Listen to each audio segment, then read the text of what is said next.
Hello everyone, আজ আমরা report writing নিয়ে আলোচনা করব। রিপোর্ট রাইটিং এক্সামের জন্য খুবই ইম্পর্টেন্ট।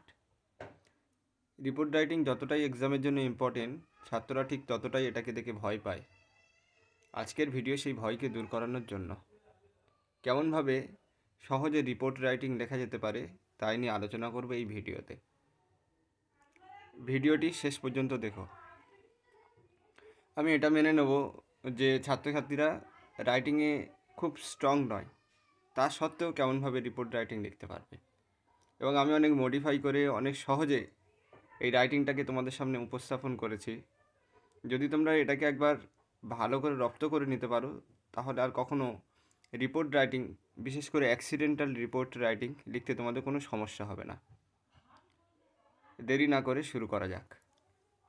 আজকের যে রিপোর্ট রাইটিং, সেটা একটা ট্রেন অ্যাক্সিডেন্টকে নিয়ে। রিপোর্ট রাইটিংয়ের জেনারেল রুলস কি? জেনারেল রুলস হলো এটাই যে সর্বপ্রথম একটা ইন্টারেস্টিং হেডিং দিতে হবে, যে হেডিংটা পড়ে বিষয়বস্তু সম্পর্কে যেন একটা ধারণা তৈরি হয়। যেমন আমি এখানে একটা হেডিং দিয়েছি, terrible train accident, over 20 diet. একটা ভয়ঙ্কর ট্রেন দুর্ঘটনা, 20 জনের বেশি মারা গিয়েছে, বাই এ স্টাফ রিপোর্টার। তোমরা যখন রিপোর্ট রাইটিং করবে, নয় নিউজ পেপারের নাম উল্লেখ করতে হবে। তোমরা যখন রিপোর্ট রাইটিং করবে তখন নিউজ পেপারের নাম লিখতে হবে বা নামকে উল্লেখ করতে হবে, অথবা বাই স্টাফ রিপোর্টার এটা লিখতে হবে। তারপরে যখন রাইটিং শুরু করবে তখন প্লেসের নাম উল্লেখ করতে হবে। যেমন এখানে আমি দিয়েছি ধানবাদ, যে জায়গা থেকে এই রিপোর্টটা পাবলিশ হচ্ছে বা ঘটনাটা যেখানে ঘটেছে সেই জায়গার নামটা এখানে উল্লেখ করতে হবে, সেই প্লেসটা। তারপরে কত তারিখে এটা পাবলিশ হচ্ছে সেটা এখানে উল্লেখ করতে হবে।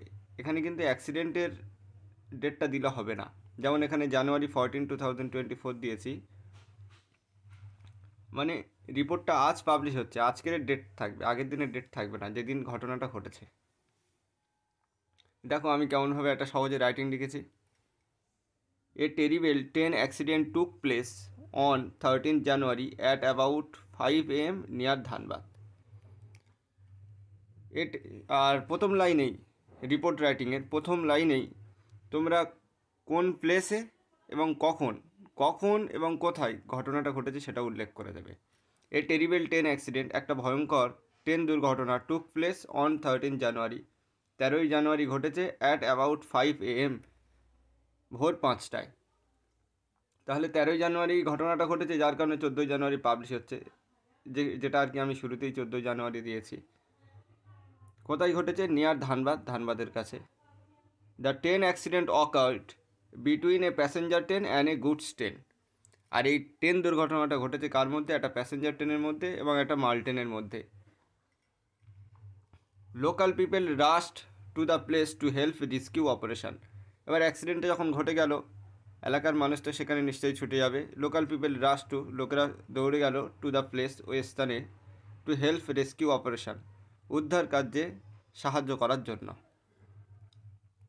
Investigation revealed that a small crack in the track cause the accident.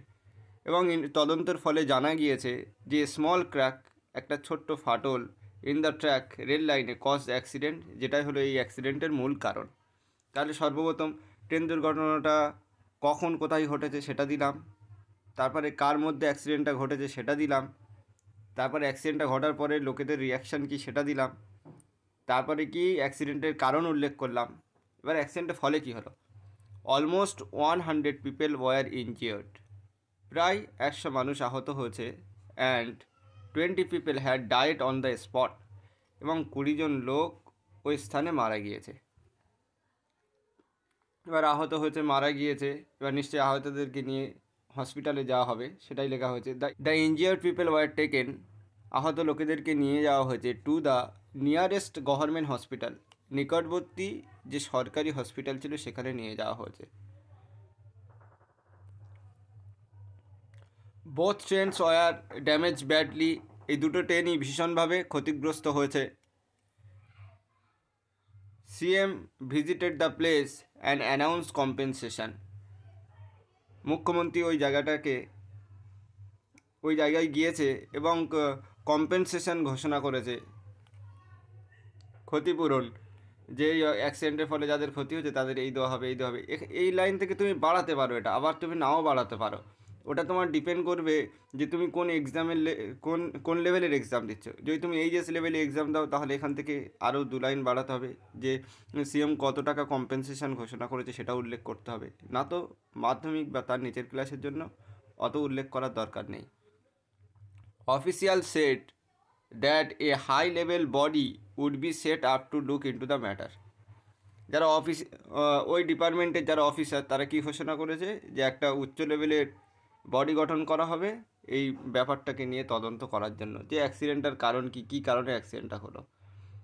তাহলে তুমি যদি এই রাইটিংটাকে আরেকবার ভালো করে লক্ষ্য করো, যে সর্বপ্রথম আমি কি উল্লেখ করেছি, আমার প্যাটার্নটা কি, এটা তো রাইটিংয়ের প্যাটার্ন, যে প্রথমে প্লেস, তারপরে ডেট উল্লেখ করবে, যেই দিন রিপোর্টটা পাবলিশ হচ্ছে সেই দিনের, তারপরে সর্বপ্রথম এই অ্যাক্সিডেন্টটা কোন প্লেসে এবং কটার সময় ঘটেছে সেটা উল্লেখ করবে।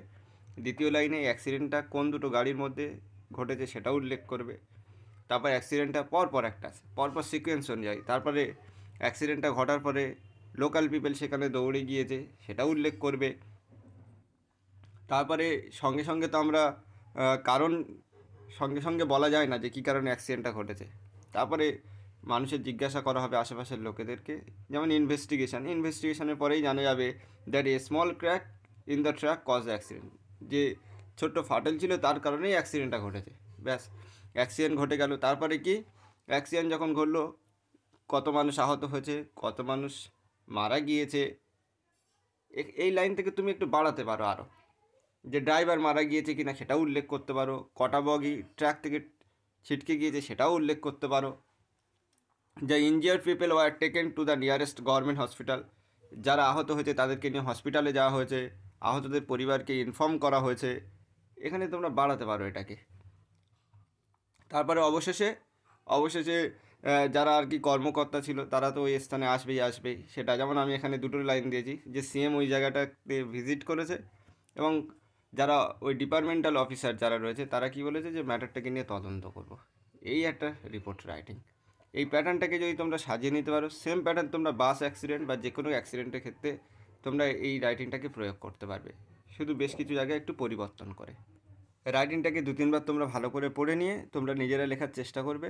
আমি খুব সহজ ভাষা এখানে প্রয়োগ করেছি, কঠিন ওয়ার্ডগুলোকে বাদ দেওয়ার চেষ্টা করেছি যতটা বেশি সম্ভব। আর তোমরা যখন এটাকে 2-3 বার পড়ে নেবে, নিয়ে একটু মুখস্থ করে নেবে, নিয়ে অনুরূপ লেখার চেষ্টা করবে, দেখবে তোমরা খুবই ইজি এটা পেরে যাবে। এমনকি তোমরা বাস অ্যাক্সিডেন্ট যদি এটাকে অনুসরণ করে যদি বাস অ্যাক্সিডেন্ট লিখতে যাও সেটাও তোমরা পেরে যাবে।